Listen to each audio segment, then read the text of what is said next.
कुछ महीने बीत गए। फिर आया दिसंबर का महीना। इस महीने को शहीदी दिवस भी कहा जाता है। मैं कहीं ज्यादा घूमता नहीं हूं, पर दोस्तों के कहने पर दोस्तों के साथ मैं भी सरहंद की तरफ जाने का मन बना लिया। एक बात सच्ची है कि मैं मंदिर और गुरुद्वारे सिर्फ माथा टेकने या लंगर खाने ही जाते थे। तब इतनी समझ नहीं थी, ना धर्म की, ना किसी धार्मिक जगह की। हम कुछ घंटों में सरहंद आ गए। हमने अपने दोस्तों के साथ पहले माथा टेका, फिर लंगर खाने लगे। लंगर खाने के बाद हम गुरुद्वारे के बाहर घूमने लग गए। मेरी नजर एक स्टेज पर पड़ी, जहां सिख कुछ सुना रहे थे, मोती राम मेहरा और साहिबजादे की कुर्बानी के बारे में।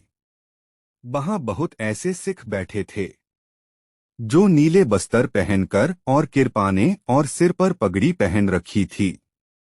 मैं अपने दोस्तों को बोलकर वहीं रुकने को बोला, तो कुछ समय लिए हम भी बैठकर स्टेज की लगी कथा सुनने लगे। वहां बताया जा रहा था कि मोती राम मेहरा जी ने बहुत महत्वपूर्ण कुर्बानी दी है। जब माता गुजारी जी और उनके छोटे साहिबजादे बाबा जोरावर सिंह जी और बाबा फतेह सिंह जी को मुगलों ने जेल में कैद किया हुआ था, तब सर्दी बहुत ज्यादा थी। उस वक़्त मोती राम मेहरा जी ने छोटे साहिबजादे और माता जी को इतनी ठंड में दूध पिलाया था।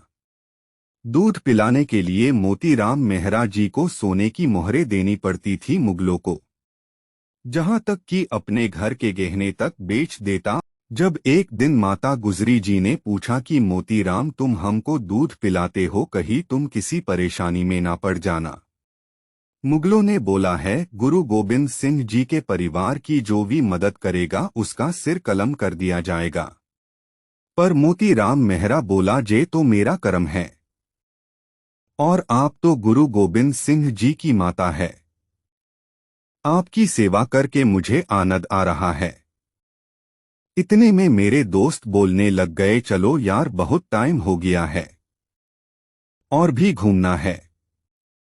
हम वहां से उठकर चले गए।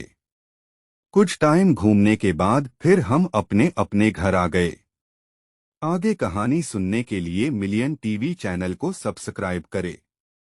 अगला भाग जल्द ही डाल दिया जाएगा। धन्यवाद।